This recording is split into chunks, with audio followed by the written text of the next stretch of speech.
Tsaka nagpapaalala sa akin ng mga time na yung mga noon pa. Kasi noon, wala kasi, noon talaga nagsisimula, sobrang simple lang niya dati.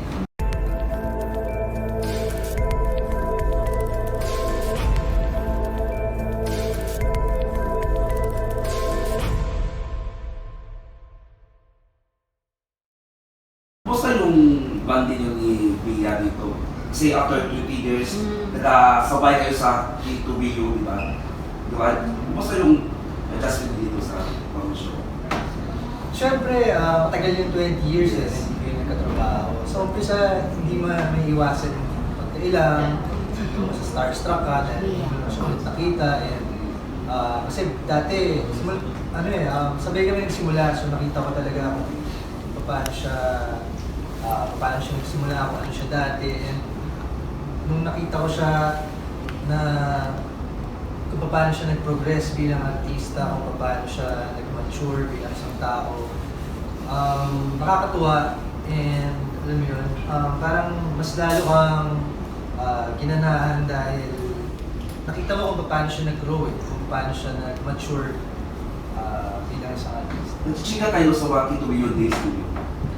Oo naman, siya nga nagpapaalala sa akin ng mga time na yung mga noon pa. Kasi noon, wala kasi, noon talaga nagsisimula, sobrang simple lang niya dati.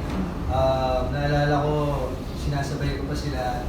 Kasi ako meron akong kotse noon habang nag-workshop kami. Tapos, binababa ko lang sila somewhere. Kasi nga, talagang, sobrang simple niya dati, kaya sobrang happy ako para sa kanya dahil nakita ko yung evolution niya bilang tao sa career niya sa buhay. Ano masasabi mo sa kontrabida performance ni Andrea? Ibang klase. Third time, pangatlong show na namin ito na magkasama. And lagi niya akong ginugulat sa mga pinapakita niya dahil nakita ko yung effort niya na iba-ibahin talaga yung atake at yung pagpili niya ng mga roles.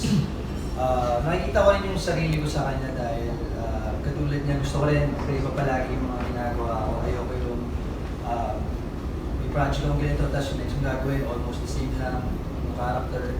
Kaya sobrang happy ako and masaya makatrabaho ng mga ganitong kalibre ng artista dahil syempre mas napapadali rin yung trabaho namin dahil mag-react na lang kami dahil yun, ganyan mga pinapakita niya sa exam. So you said that you've been 20 years dito sa industry. So lahat ng mga genre sa paggawa ng pelikula na nagawa mo na? Action? Marami-rami na po pero hindi ko masasabi na lahat dahil marami pa rin akong gustong magawa. Marami pa akong gusto achieve. Hindi ko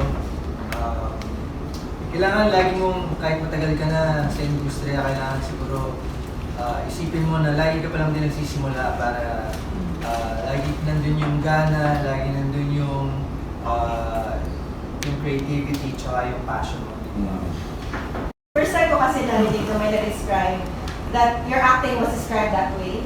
Sabi ni Sid, the way you talk has a certain intonation, kaya binabalance niya by being I don't know if you saw that interview, pero it was surprising. It's the first time I heard someone describe your acting that way. What did you think? Nakakatuwa kasi bihira yung mga co-actors na compliment or describe kung paano yung technique yung ginagawa mo. Nakakatuwa na observe na yun kasi syempre kami yung mga artista, binibigyan talaga namin ng effort yung trabaho and para mapansin nyo ng mga iba namin mga katrabaho is medyo flattering mo.